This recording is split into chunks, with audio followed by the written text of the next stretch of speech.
ಆತ್ಮೀಯ ಎಲ್ಲ ಅಭ್ಯರ್ಥಿಗಳಿಗೆ ಸ್ವಾಗತ ಸುಸ್ವಾಗತ. FDA ಪರೀಕ್ಷೆ ಸಾಮಾನ್ಯ ಕನ್ನಡ ಅಂದರೆ 2008 ಕನ್ನಡ ಹಳೆಯ ಪ್ರಶ್ನೆ ಪತ್ರಿಕೆ ಸೀರೀಸ್ ಡಬ್ಲ್ಯೂ. ಈ ಪತ್ರಿಕೆಗೆ ಸಮಯ 2 ಗಂಟೆ ಅಂದರೆ 2 ತಾಸು. ಗರಿಷ್ಠ ಅಂಕಗಳು 150. 100 ಪ್ರಶ್ನೆಗಳು ಈ ಪ್ರಶ್ನೆ ಪತ್ರಿಕೆಗಳಲ್ಲಿ ಇವೆ. ಈ ಕೆಲವು ಸೂಚನೆಗಳನ್ನು ಇಲ್ಲಿ ಕೊಡಲಾಗಿದೆ. ಎಲ್ಲ ಪತ್ರಿಕೆಗಳಲ್ಲೂ ಕೂಡ ಕೆಲವು ಸೂಚನೆಗಳನ್ನು ಕೊಡಲಾಗುತ್ತದೆ. ಅಂದರೆ ಎಷ್ಟು ಪ್ರಶ್ನೆಗಳಿರ್ತವೆ, ಯಾವ ಪೆನ್ನನ್ನು ಯೂಸ್ ಮಾಡಬೇಕು, ಕಾರ್ಬನ್ ಕಾಪಿಯನ್ನು ಯಾವ ರೀತಿಯಾಗಿ ನೀವು ಇಲ್ಲಿ ಬಳಸಿ ಅದನ್ನು ತಗೊಳ್ಬೇಕು ಅನ್ನೋದ್ರ ಬಗ್ಗೆ ಕೆಲವು ಸೂಚನೆಗಳನ್ನು ಇಲ್ಲಿ ಕೊಡಲಾಗಿರುತ್ತೆ. ಈಗ ಪ್ರಶ್ನೆಗಳನ್ನು ತೆಗೆದುಕೊಳ್ಳೋಣ. ಸೂಚನೆ: ಕೆಳಗಿನ ವಾಕ್ಯಗಳಲ್ಲಿ ಪ್ರಶ್ನೆ ಸಂಖ್ಯೆ 1, 2 ಗೆರೆ ಎಳೆದ ಭಾಗದಲ್ಲಿ ಕೊಡಲಾದ ರೂಪಕ್ಕೆ ಪರ್ಯಾಯವಾಗಿ 4 ಕನ್ನಡ ರೂಪಗಳನ್ನು ನೀಡಲಾಗಿದೆ. ಅವುಗಳಲ್ಲಿ ಸೂಕ್ತವಾದದನ್ನು ಗುರುತಿಸಿ ಅಂತೇಳಿ ಹೇಳಿದ್ದಾನೆ. ಯಾವುದೇ ಪ್ರಶ್ನೆ ಪತ್ರಿಕೆಗೆ ನೀವು ಉತ್ತರಿಸಬೇಕಾದ್ರೆ ಮೊದಲು ಅವರು ಕೊಟ್ಟಿರ್ತಕ್ಕಂಥ ಸೂಚನೆಗಳನ್ನು ಸರಿಯಾಗಿ ಓದಬೇಕಾಗ್ತದೆ. ಅಂದ್ರೆ ನಿಮಗೆ ಉತ್ತರವನ್ನು ಕೊಡಲಿಕ್ಕೆ ಸರಳವಾಗ್ತದೆ. ಉದಾಹರಣೆಗೆ, ಕಂಡಕ್ಟರ್ ಸೀಟಿ ಊದಿದ ಕೂಡಲೇ ಬಸ್ಸು ಚಲಿಸಿತು. ಇಲ್ಲಿ ಕೆಳಗಡೆ ಗೀರ್ ಎಳ್ದಾನ ಕಂಡಕ್ಟರ್ ಅಂಥೇಳಿ. ಇಲ್ಲಿ 4 ಉತ್ತರಗಳನ್ನು ಕೊಡಲಾಗಿದೆ. 1 ನಿರ್ವಾಹಕ, 2 ಸೂಚಕ, 3 ಚಾಲಕ, 4 ನಿರ್ಮಾಪಕ ಅಂಥೇಳಿ. ಇಲ್ಲಿ ನಿರ್ವಾಹಕ ಎಂಬುದು ಸೂಕ್ತವಾದ ರೂಪವಾದ್ದರಿಂದ ಇಲ್ಲಿ ಒಂದನ್ನು ಗುರುತಿಸ್ಬೇಕಾಗ್ತದೆ. ಕಂಡಕ್ಟರ್ಗೆ ನಾವು ಕನ್ನಡದೊಳಗೆ ನಿರ್ವಾಹಕ ಅಂಥೇಳಿ ಇಲ್ಲಿ ಕರಿತಾ ಇದ್ದೀವಿ. ಇನ್ನು ಇದು ಉದಾಹರಣೆ ಇಲ್ಲಿ ಅವ್ರು ಕೊಟ್ಟಿದ್ದಾರೆ. ಇದೇ ರೀತಿಯಾಗಿ ನಾವು ಪ್ರಶ್ನೆ ಪತ್ರಿಕೆಯನ್ನು ಬಿಡಿಸ್ಬೇಕಾಗ್ತದೆ. ಇಲ್ಲಿ ಪ್ರಶ್ನೆ 1: ಈ ವರ್ಷ ಮನಃಶಾಸ್ತ್ರಜ್ಞರು ಕಾನ್ಫರೆನ್ಸ್ ಎಲ್ಲಿ ನಡೆಯುತ್ತೆಂಬುದು ನಿರ್ಧರಿತವಾಗಿಲ್ಲ. ಕಾನ್ಫರೆನ್ಸ್ ಅದರ ಬುಡಕ್ಕೆ ಅವನು ಕೆಳಗಡೆ ಲೈನನ್ನು ಎಳೆದಿದ್ದಾನೆ. ಅದಕ್ಕೆ 4 ಉತ್ತರಗಳನ್ನು ಕೊಟ್ಟಿದ್ದಾನೆ. 1 ಸಭೆ, 2 ಸಮಾವೇಶ, 3 ಅಧಿವೇಶನ, 4 ಪರಿಷತ್ತು. ಇಲ್ಲಿ ಸಮಾವೇಶಕ್ಕೆ ರೇಟ್ ಹಾಕಲಾಗಿದೆ. ಅಂದರೆ ಸೂಕ್ತವಾದಂಥ ಸರಿಯಾದಂಥ ಆನ್ಸರ್ ಆಗಿದೆ. 2ನೇದು, ನೀವು ಪಾಸ್ಪೋರ್ಟ್ ಮಾಡಿಸಿಕೊಂಡಿದ್ದರೆ ಅದನ್ನು ಜೋಪಾನವಾಗಿ ಇರಿಸಿಕೊಳ್ಳಿ. ಇಲ್ಲಿಯೂ ಕೂಡ 4 ಆಪ್ಷನ್ಸ್. 1 ರಫ್ತು ಪತ್ರ, 2 ರಹದಾರಿ ಪತ್ರ, 3 ಪರವಾನಗಿ ಪತ್ರ, 4ನೇದು ಬಂದರು ಪ್ರವೇಶ ಪತ್ರ. ಇದಕ್ಕೆ ರೈಟ್ ಆನ್ಸರ್ ರಹದಾರಿ ಪತ್ರ ಅಂಥೇಳಿ ರೇಟ್ ಮಾಡಲಾಗಿದೆ. ಇನ್ನು ಮತ್ತೆ ಸೂಚನೆಗಳನ್ನು ಕೊಟ್ಟಾನ. ಕೆಳಗಿನ ಶಬ್ದಗಳಿಗೆ ಅವುಗಳ ಮುಂದೆ ಸೂಚಿಸಿದ ಪರ್ಯಾಯ ರೂಪಗಳಲ್ಲಿ ಸಮಾನಾರ್ಥಕವಾದ ಅಥವಾ ಅತಿ ಸಮೀಪದ ಅರ್ಥವುಳ್ಳ ರೂಪಗಳನ್ನು ಗುರುತಿಸಿ ಅಂದನ. 3 ರಿಂದ 10 ಪ್ರಶ್ನೆಗಳು. ಉದಾಹರಣೆ ಕೊಟ್ಟಿದ್ದಾನೆ. ಉತ್ಪತ್ತಿ ಎಂದರೆ 1 ನಿಷ್ಪತ್ತಿ, 2 ವಿದ್ವತ್ತ, 3 ದೊಡ್ಡತನ, 4 ಹೇಡಿತನ. ಇಲ್ಲಿ ನಿಷ್ಪತ್ತಿ ಎಂಬುದು ಉತ್ಪತ್ತಿಯ ಅರ್ಥವನ್ನು ಹೇಳುವ ಶಬ್ದ. ಆದ್ದರಿಂದ ಇಲ್ಲಿ ನಾವೇನು ಮಾಡಬೇಕು, ಒಂದನ್ನು ಗುರುತಿಸ್ಬೇಕಾಗ್ತದೆ. ಅದಕ್ಕೆ ಇದು 1 ಸರಿಯಾದ ಆನ್ಸರ್ ಆಗ್ಯದ. ಇದಕ್ಕೆ ಅವನೇ ಇಲ್ಲೇ ಉತ್ತರವನ್ನು ಕೊಟ್ಟಿದ್ದಾನೆ. ಅದರಂತೆ ಮುಂದಿನ ಪ್ರಶ್ನೆಗಳಿಗೆ ನಾವು ಇಲ್ಲಿ ಉತ್ತರಿಸಬೇಕಾಗ್ತದೆ. ಪ್ರಶ್ನೆ 3: ತಿಂಗಳು ಎಂದರೆ ಏನು? ಸೂರ್ಯ, ನಕ್ಷತ್ರ, ಚಂದ್ರ, ಗ್ರಹ ಅಂಥೇಳಿ. ಇಲ್ಲಿ ಚಂದ್ರಕ್ಕೆ ಇಲ್ಲಿ ಆನ್ಸರ್ ಮಾಡಲಾಗಿದೆ. 4ನೇದು, ಮೀನ್ ಎಂದರೆ ಹೊಳೆ, 2ನೇದು ಬೆಳೆ, 3 ಮೀಯು, 4ನೇದು ಮೇಯ. ಮೀನ್ ಎಂದರೆ ಹೊಳೆ ಎಂದರ್ಥ. ಇನ್ನು ಪ್ರಶ್ನೆ 5: ಇಂಚರ ಎಂದರೆ 1ನೇದು ಹಕ್ಕಿಗಳ ಕಲರವ, 2ನೇದು ಇಂಪಾದ ಸ್ವರ, 3ನೇದು ಮೃದುವಾದ ನಡಿಗೆ, 4ನೇದು ಇಂಪಾದ ಚಲನೆ. ಇಂಚರ ಅಂತಂದ್ರೆ ಇಲ್ಲೇ ಇಂಪಾದ ಸ್ವರ ಅಂತೇಳಿ ಗುರುತಿಸಲಾಗಿದೆ. 6ನೇದು ಕನಸುನಿ ಎಂದರೆ 1ನೇದು ಕನಸಿನಲ್ಲಿಯ ಊಟ, 2ನೇದು ಕನಸು ಉಣಿಸುವವನು, 3ನೇದು ಕೋಪಿಸುವವನು, 4ನೇದು ಕನಸು ಕಾಣುವವನು. ಸರಿಯಾದ ಉತ್ತರ ಕನಸು ಕಾಣುವವನು. 7ನೇದು ಕರತಲ ಮಲಕ ಎಂದರೆ 1ನೇದು ಅಂಗೈ ಮೇಲಿನ ಹುಲ್ಲು, 2ನೇದು ಅಂಗೈ ಮೇಲಿನ ನೆಲ್ಲಿಕಾಯಿ, 3ನೇದು ಸುಲಭ, 4ನೇದು ಕೈ ತಲೆಗಳ ಮೂಲಕ. ಕರತಲ ಮಲಕ ಅಂತಂದರೆ ಅಂಗೈ ಮೇಲಿನ ನೆಲ್ಲಿಕಾಯಿ ಅಂತೇಳಿ ರೈಟ್ ಮಾಡಲಾಗಿದೆ. ಇನ್ನು ಪ್ರಶ್ನೆ 8, ಆದಿ ಎಂದರೆ ಒಂದನೇದು ಭೇದಿ, ಎರಡನೇದು ವಾಂತಿ, ಮೂರನೇದು ದೈಹಿಕ ರೋಗ, ನಾಲ್ಕನೇದು ಮನೋರೋಗ. ಆದಿ ಅಂತಂದರೆ ಮನೋರೋಗ ಎಂದು ಹೇಳಲಾಗ್ತದೆ. ಇನ್ನು ಕೊಲ್ಲೂರು ಶಬ್ದದ ಅರ್ಥ ಒಂದನೇದು ವಧೆಯಾದ ಸ್ಥಳ, ಎರಡನೇದು ಕೊಲ್ಲುವವರು ವಾಸವಾಗಿದ್ದ ಸ್ಥಳ, ಮೂರನೇದು ಶಕ್ತಿ ದೇವತೆಯ ವಾಸಸ್ಥಳ, ನಾಲ್ಕನೇದು ದೇವಸ್ಥಾನದ ಊರು. ಅಂದರೆ ಕೊಲ್ಲೂರು ಮೂಕಾಂಬಿಕೆ ದೇವಿ ದೇವಸ್ಥಾನದ ಊರು, ಅದಕ್ಕೆ ಕೊಲ್ಲೂರು ಸರಿಯಾದ ಉತ್ತರ ಆಗಿದೆ. ಇನ್ನು ನೆಕ್ಸ್ಟು 10ನೇದು ವಿಕ್ಲಿಪ್ತ ಮನಸ್ಸು ಅಂದರೆ ವಿಕ್ಲಿಪ್ತ ಮನಸ್ಸು ಅಂದರೆ ಒಂದನೇದು ವಿಶ್ಲೇಷಣೆ ಮಾಡುವ ಮನಸ್ಸು, ಎರಡನೇದು ವಿಶೇಷವಾದ ಮನಸ್ಸು, ಮೂರನೇದು ಹೊರಚೆಲ್ಲಿದ ಮನಸ್ಸು, ನಾಲ್ಕನೇದು ವಿವೇಕದಿಂದ ಕೂಡಿದ ಮನಸ್ಸು. ಇದಕ್ಕೆ ರೈಟ್ ಆನ್ಸರ್ ಹೊರಚೆಲ್ಲಿದ ಮನಸ್ಸು ಎಂದರ್ಥ. 10 ಪ್ರಶ್ನೆಗಳಾದವು ಮತ್ತು ಸೂಚನೆಗಳನ್ನು ಕೊಟ್ಟಿದ್ದಾನೆ. ಇಲ್ಲಿ ಕೆಳಗೆ ಕೊಟ್ಟ ಶಬ್ದಗಳಿಗೆ ಕ್ರಮ ಸಂಖ್ಯೆ 11ರಿಂದ 15 ಪ್ರಶ್ನೆಗಳಿಗೆ ವಿರುದ್ಧಾರ್ಥಕವಾದ ಶಬ್ದಗಳ ಮುಂದೆ ಕೊಟ್ಟ ಪರ್ಯಾಯ ರೂಪಗಳಿಂದ 5 ಗುರುತಿಸಿರಿ ಅಂತ ಹೇಳೋಣ. ಅಂದರೆ ಇಲ್ಲಿ ನೀವು ವಿರುದ್ಧಾರ್ಥಕ ಶಬ್ದಗಳನ್ನು ಬರೀಬೇಕು. ಅದಕ್ಕೆ 4 ಉತ್ತರಗಳನ್ನು ಕೊಟ್ಟಿದ್ದಾರೆ. 11ನೇ ಪ್ರಶ್ನೆ ಆಕೃತಿ, ಅದರ ವಿರುದ್ಧಾರ್ಥಕ ಶಬ್ದ ಒಂದನೇದು ಸುಕೃತಿ, ನಿರಾಕೃತಿ, ದುಷ್ಕೃತಿ ಮತ್ತು ವಿಕೃತಿ ಅಂತೇಳಿ. ಅದರ ವಿರುದ್ಧಾರ್ಥಕ ಶಬ್ದ ಯಾವುದು? ನಿರಾಕೃತಿ. Right answer. ಇನ್ನು 12ನೇದು ರಚನೆ. ರಚನೆ ಅಂದರೆ ಒಂದನೇದು ಸುರಚನೆ, ರಚನೆ, ಮೂರನೇದು ವಿರಚನೆ, ನಾಲ್ಕನೇದು ನಿರಚನೆ. ರಚನೆ ಸರಿಯಾದ ಉತ್ತರ ನಿರಚನೆ, ಅದರ ವಿರುದ್ಧಾರ್ಥಕ ಪದ. ಇನ್ನು 13ನೇದು ಮುನ್ನಡಿ. ಮೊದಲನೇದು ಮೊದಲು ನುಡಿ, ಎರಡನೇದು ಒಳನುಡಿ, ಮೂರನೇದು ಹಿಮ್ಮಡಿ, ನಾಲ್ಕನೇದು ಹಿನ್ನುಡಿ. ಮುನ್ನುಡಿ ಇದರ ವಿರುದ್ಧಾರ್ಥಕ ಪದ ಹಿನ್ನುಡಿ ಆಗುತ್ತದೆ. 14ನೇದು ಶೋಕ. ಇದರ ವಿರುದ್ಧಾರ್ಥಕ ಪದ ಅಶೋಕ, ನಿಶೋಕ, ದುಶೋಕ ಮತ್ತು ನಾಲ್ಕನೇದು ಸಂತೋಷ. ಶೋಕ ಅಂದರೆ ದುಃಖ, ಅದರ ವಿರುದ್ಧಾರ್ಥಕ ಪದ ಸಂತೋಷ. 15ನೇದು ಸಾರ್ಥಕ. ಅದಕ್ಕೆ ಒಂದನೇ ಆನ್ಸರ್ ಅನರ್ಥಕ, ಎರಡನೇದು ನಿರರ್ಥಕ, ಮೂರನೇದು ದುರರ್ಥಕ, ನಾಲ್ಕನೇದು ವಿಪರಾರ್ಥಕ. ಸಾರ್ಥಕ ಅದರ ವಿರುದ್ಧಾರ್ಥಕ ಪದ ನಿರರ್ಥಕ ಆಗಿದೆ.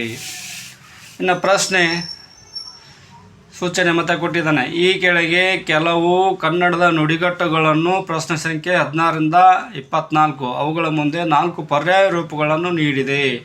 ನುಡಿಗಟ್ಟಿನ ಅರ್ಥವನ್ನು ವಿವರಿಸುವ ರೂಪವನ್ನು ಆಯ್ಕೆ ಮಾಡಿ ಗುರುತಿಸಬೇಕು. ಒಂದು ಉದಾಹರಣೆ ಕೊಟ್ಟಿದ್ದಾರೆ ಅವರು. ಉದಾಹರಣೆ ಏನಪ್ಪ ಅಂದ್ರೆ ಮುಖಕ್ಕೆ ಮಂಗಳಾರತಿ ಎತ್ತು, ಇದು ನುಡಿಗಟ್ಟು. ಇದಕ್ಕೆ 4 ಆಪ್ಷನ್ಸ್ ಕೊಟ್ಟಾನ. ಒಂದನೇದು ಮುಖಕ್ಕೆ ಬೆಳಕು ಬೀಳುವಂತೆ ಮಾಡು, ಎರಡನೇದು ಅವಮಾನ ಮಾಡು, ಮೂರನೇದು ಮುಖಕ್ಕೆ ಆರತಿಯನ್ನು ಮಾಡು, ನಾಲ್ಕನೇದು ದೇವರ ಅನುಗ್ರಹವಾಗುವಂತೆ ಮಾಡು ಅಂತ ಕೊಟ್ಟಿದ್ದಾನೆ 4 ಆಪ್ಷನ್ಸ್.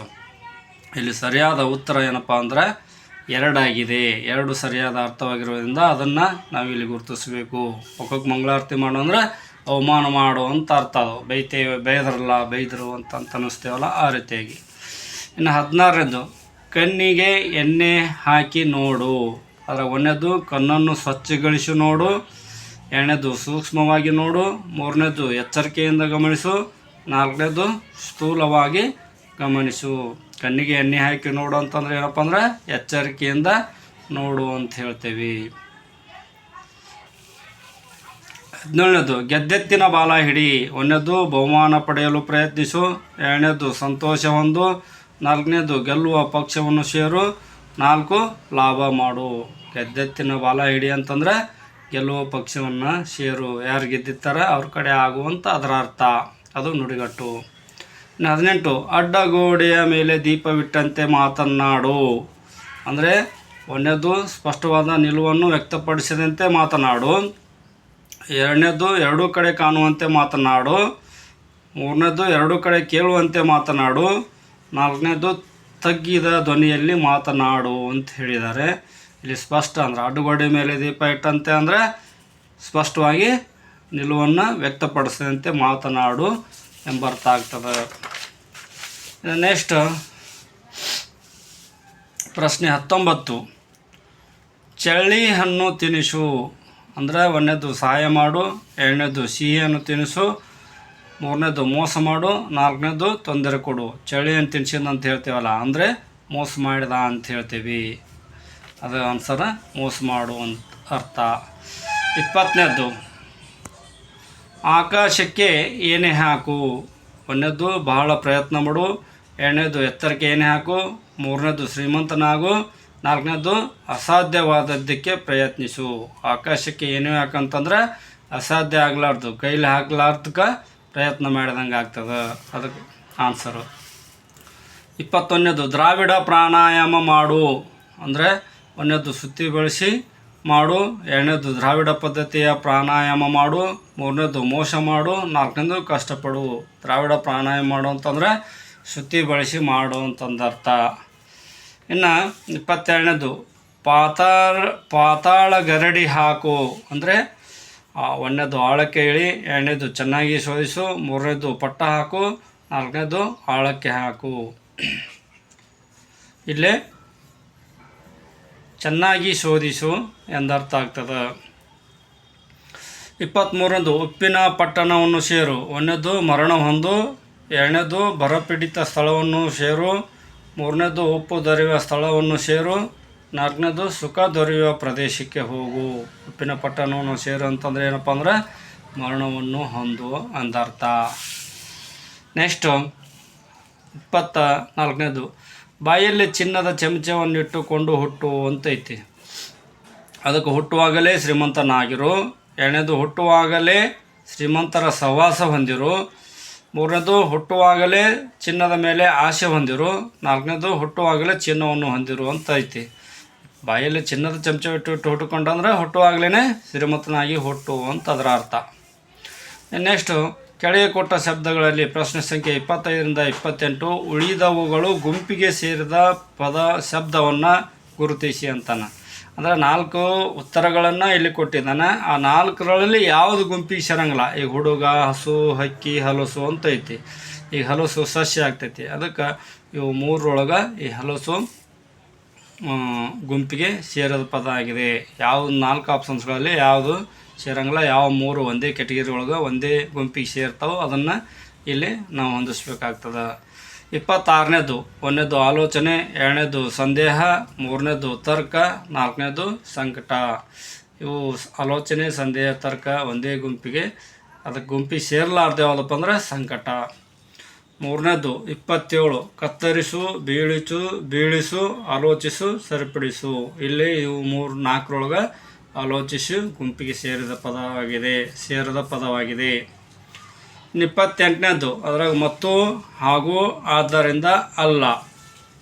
ಇವು 4ರೊಳಗೆ ಈ ಅಲ್ಲ ಗುಂಪಿಗೆ ಸೇರಿದ ಪದವಾಗಿದೆ. ಇನ್ನು ನೆಕ್ಸ್ಟು ಮತ್ತೆ ಸೂಚನೆಗಳನ್ನು ಕೊಟ್ಟಿದ್ದಾನೆ. ಕೆಳಗಿನ ವಾಕ್ಯಗಳಲ್ಲಿ ಪ್ರಶ್ನೆ ಸಂಖ್ಯೆ 29ರಿಂದ 35 ಗೆರೆ ಹಾಕಿ ಸೂಚಿಸಿದ ಭಾಗ ತಪ್ಪಾಗಿದ್ದರೆ ಮುಂದೆ ಕೊಡಲಾದ 3 ಪರ್ಯಾಯ ರೂಪಗಳಲ್ಲಿ ಸರಿಯಾಗಿರುವುದನ್ನು ಗುರುತಿಸಿ. ತಪ್ಪಿಲ್ಲದಿದ್ದರೆ ತಪ್ಪಿಲ್ಲ ಎಂದು 4 ಗುರುತಿಸಿ ಅಂದಿರ್ತಾನೆ. ಅಂದರೆ ಇಲ್ಲಿ ಏನು ಮಾಡಿರ್ತಾನೆ, ಗ್ರಾಮೆಟಿಕಲ್ ಆಗಲಿ, ವಾಕ್ಯ ಜೋಡಣೆ ಆಗಲಿ, ಏನಾದರೂ ಒಂದು ದೋಷಗಳನ್ನು ಕೊಟ್ಟಿರ್ತಾನೆ. ಆ ದೋಷಗಳನ್ನು ನಾವು ಕಂಡು ಹಿಡಿದು ಇಲ್ಲಿ ಉತ್ತರಿಸ್ಬೇಕಾಗ್ತದೆ. ಉದಾಹರಣೆಗೆ ಅಂತಂದರೆ, ನಮ್ಮ ದೇಶವು ಜಾತ್ಯತೀತ ಧೋರಣೆಯನ್ನು ಅನುಸರಿಸುತ್ತದೆ. ಇಲ್ಲಿ ಜಾತ್ಯತೀತ ಗೆರೆ ಎಳೆದಿದ್ದಾನೆ, ಅಡ್ಲೈನ್ ಇಲ್ಲಿ ಕೊಟ್ಟಿದ್ದಾನೆ 4 ಆಪ್ಷನ್ಸ್. ಒಂದು ಜಾತ್ಯತೀತ, ಒಂದು ಜತ್ಯತೀತ, ಮೂರನೇದು ಜತ್ಯತೀತ, ನಾಲ್ಕನೇದು ತಪ್ಪಿಲ್ಲ ಅಂತ ಕೊಟ್ಟಿದ್ದಾನೆ. ಇಲ್ಲಿ ಉದಾಹರಣೆ ಕೊಟ್ಟಿದ್ದ ನೋಡು. ಇಲ್ಲಿ ಗೆರೆ ಎಳೆದ ಜಾತ್ಯತೀತ ಶಬ್ದವು ತಪ್ಪಾಗಿದ್ದು, ಇದು ತಪ್ಪಾಗ್ಯದ. ಆದ್ದರಿಂದ ಸರಿಯಾದ ರೂಪ ಯಾವುದಪ್ಪ ಅಂದ್ರೆ ಜಾತ್ಯತೀತ ಎಂದಾಗಿದೆ. ಆದ್ದರಿಂದ ಇಲ್ಲಿ ಒಂದನ್ನು ಗುರುತಿಸಬೇಕು. ಯಾವುದು ಇದನ್ನು ನಾವು ಇಲ್ಲಿ ಗುರುತಿಸ್ಬೇಕಾಗ್ತದೆ. ಜಾತ್ಯತೀತ ಶಬ್ದ ಕರೆಕ್ಟ, ಇದು ತಪ್ಪಾಗ್ಯದ. ಅದನ್ನು ಇಲ್ಲಿ 4 ಆಪ್ಷನ್ಸ್ ಒಳಗೆ ನಾವು ಇದನ್ನು ಸರಿಯಾದ ಉತ್ತರವನ್ನು ಕಂಡುಹಿಡಿಬೇಕಾಗ್ತದೆ. ಆನಂತರ 29 ಕವಿ ಸಮ್ಮೇಳನದಲ್ಲಿ 8 ಜನ ಕವಿಯತ್ರಿಯರು ಸ್ವರಚಿತ ಕವನಗಳನ್ನು ಓದಿದರು. ಅಂದರೆ ಕವಿಯತ್ರಿಯರು ಇದು ಸರಿಯಾದೋ ಇಲ್ಲೋ, ಇದ್ರಾಗ ಯಾವುದು ಸರಿಯಾದ ಆನ್ಸರ್ ಆಗುತ್ತೆ ಅನ್ನೋದನ್ನು ನಾವು ಇಲ್ಲಿ ಕಂಡುಹಿಡಿಬೇಕಾಗುತ್ತೆ. ಒಂದನೇದು ಕವಿಯತ್ರಿಯರು, ಎರಡನೇದು ಕವಿಯತ್ರಿಗಳು, ಮೂರನೇದು ಕವಯತ್ರಿಯರು, ನಾಲ್ಕನೇದು ತಪ್ಪಿಲ್ಲ. ಅಂದರೆ ಇದು ತಪ್ಪಿರಲಿಲ್ಲ ಅಂತಂದರೆ ತಪ್ಪಿಲ್ಲ ಅಂತ ನಾವು ಆನ್ಸರ್ ಮಾಡಬೇಕು. ಇದ್ರ ಒಮ್ಮೆ ನಿಮ್ಮನ್ನ ಮೌಲ್ಯಮಾಪನ ಮಾಡೋ ಸಲುವಾಗಿ ಇದನ್ನು ಸರಿಯಾದ ಉತ್ತರನೂ ಕೂಡ ಕೊಟ್ಟಿರ್ತಾರೆ.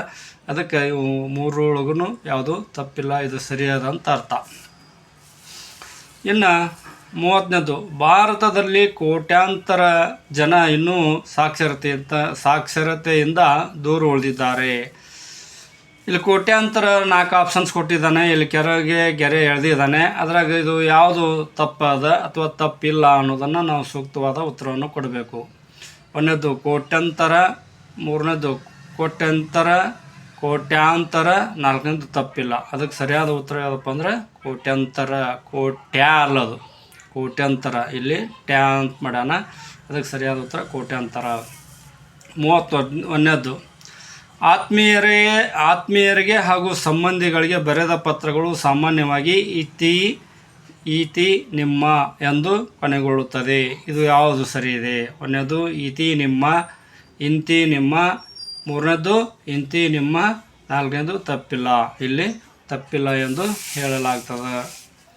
ಇನ್ನು 32ನೇ ಕ್ವಶನ್ನು, ಶಿಕ್ಷಣ ಪ್ರಸಾರದಿಂದಲೇ ದೇಶೋದ್ಧಾರವಾಗುತ್ತದೆ ಎಂಬ ನಂಬಿಕೆಯನ್ನು ಇಟ್ಟುಕೊಂಡಿದ್ದ ರಾಮರಾಯರಿಗೆ ಈಗಿನ ವ್ಯವಸ್ಥೆಯನ್ನು ನೋಡಿ ಭ್ರಮ ನಿರಸನವಾಯಿತು. ಈ ಭ್ರಮ ನಿರಸನ ಏನು ಅಂಡರ್ಲೈನ್ ಮಾಡ್ಯಾರಲ್ಲ ಅದು ತಪ್ಪಾಯಿತು ಸರಿ ಇದೆ ಅನ್ನೋದನ್ನು ನಾವು ಈ 4 ಉತ್ತರಗಳಲ್ಲಿ ಆಯ್ಕೆ ಮಾಡ್ಕೋಬೇಕಾಗ್ತದೆ. ಒಂದನೇದು ಭ್ರಮ ನಿರಸನ, ಎರಡನೇದು ಭ್ರಮ ನಿರಸನ, ಒಂದು ಭ್ರಮೆ ನಿರಸನ, ತಪ್ಪಿಲ್ಲ. ಇಲ್ಲಿ ಇದು ಬಂದದ, ಇಲ್ಲಿ ಈಶ ಬಂದದ. ಇದನ್ನು ನೀವು ಸೂಕ್ತವಾಗಿ ಗಮನಿಸ್ಬೇಕು. ಒಂದೊಂದು ಅಕ್ಷರ ಕೂಡ ನೀವು ನೋಡ್ಕೋಬೇಕು. ಕೆಳಗಡೆ ಗೆರೆ ಎಳೆದಿರ್ತಾನೆ, ರದೊತ್ತು ಕೊಟ್ಟಿರ್ತಾನೆ, ಇವೆಲ್ಲವುಗಳನ್ನು ಮೇಲೆ ಕೊಂಬು ಕೊಟ್ಟಿರ್ತಾನೆ, ದೀರ್ಘ ಕೊಟ್ಟಿರ್ತಾನೆ, ಒತ್ತಕ್ಷರ ಕೊಟ್ಟಿರ್ತಾನೆ. ಇಂಥವೆಲ್ಲವುಗಳನ್ನು ನಾವು ಸರಿಯಾಗಿ ಇಲ್ಲಿ ನೋಡಿಬಿಟ್ಟು ಉತ್ತರಿಸ್ಬೇಕಾಗ್ತದೆ. ಯಾವ ವಿಷಯ ಬರ್ತದೆ ಅನ್ನೋದನ್ನು ಇಲ್ಲಿ ಸೂಕ್ತವಾಗಿ ಹೇಳಬೇಕಾಗ್ತದೆ. ಇನ್ನು 33, ಹತ್ತಿರದಲ್ಲಿಯೇ ಒಂದು ಫಲಹಾರ ಮಂದಿರವಿದೆ. ಫಲಹಾರ ತಪ್ಪಿದೆ ಅಂತ ನೋಡಬೇಕು. ಫಲಹಾರ ನಾಲ್ಕನೇದು ತಪ್ಪಿಲ್ಲ ಅಂತ ಐತಿ. ಇದು ಫಲಹಾರ, ಇದು ತಪ್ಪಿಲ್ಲ, ಇದು ಸರಿಯಾದ ಉತ್ತರ ಆಗ್ಯದ. ಇನ್ನು 34ನೇದು, ಇಲ್ಲಿ ಹೇಸಿಗೆ ಮಾಡುವವರು ಶಿಕ್ಷೆಗೆ ಒಳಪಡಿಸಲಾಗುತ್ತದೆ ಅಂತ ಕೊಟ್ಟಾನಿಲ್ಲಿ. ಇದು ಗೆರೆ ಎಳೆದಿದ್ದಾನೆ. ಇದ್ರೊಳಗೆ ಯಾವ ಸೂಕ್ತ ಆನ್ಸರ್ ಆಗ್ತದೆ? ಒಳಗಾಗುತ್ತಾರೆ, ಎರಡನೇದು ಒಳಪಡಲಾಗುತ್ತಾರೆ, ಮೂರನೇದು ಕೊಡಲ್ಪಡುತ್ತಾರೆ, ನಾಲ್ಕನೇದು ತಪ್ಪಿಲ್ಲ. ಇದ್ರಾಗ ಇಲ್ಲಿ ಹೇಸಿಗೆ ಮಾಡುವವರು ಶಿಕ್ಷೆಗೆ ಒಳಗಾಗುತ್ತಾರೆ ಎಂಬುದು ಸೂಕ್ತವಾದ ಉತ್ತರ ಆಗ್ತದೆ. ಇನ್ನು 35ನೇದು, ಈಗ ದೂರದರ್ಶನದಲ್ಲಿ ಧಾರಾವಾಹಿಗಳು ಪ್ರಸಾರ ಹೆಚ್ಚಾಗಿದೆ. ಧಾರಾವಾಹಿ ಕರೆಕ್ಟ್ ಇದೆ ಇಲ್ಲ ಅನ್ನೋದು ನೋಡ್ಬೇಕಿಲ್ಲಿ. ಧಾರಾವಾಹಿ ತಪ್ಪಿಲ್ಲ. ಧಾರಾವಾಹಿ ಇಲ್ಲಿ ಕೆಳಗೆ ಗೆರೆ ಎಳೆದಿದ್ದಾನೆ. ಅದನ್ನು ನಾವು ಸೂಕ್ತವಾಗಿ ನೋಡಬೇಕಾಗ್ತದೆ. ಒಟ್ಟು 35 ಪ್ರಶ್ನೆಗಳಾದವು. ಇನ್ನು ನೆಕ್ಸ್ಟು ಸೂಚನೆಗಳು. ಕೆಳಗೆ ಖಾಲಿ ಬಿಟ್ಟಿರುವ ಜಾಗಕ್ಕೆ ಪ್ರಶ್ನೆ ಸಂಖ್ಯೆ 36ರಿಂದ 60 ಸರಿಯಾದ ಉತ್ತರವನ್ನು ಗುರುತಿಸಿ. ಉದಾಹರಣೆಗೆ ತಲುಪಿಯಾನ ಎಂಬುದು ಟಿಮ್ ಪದವಾಗಿದೆ.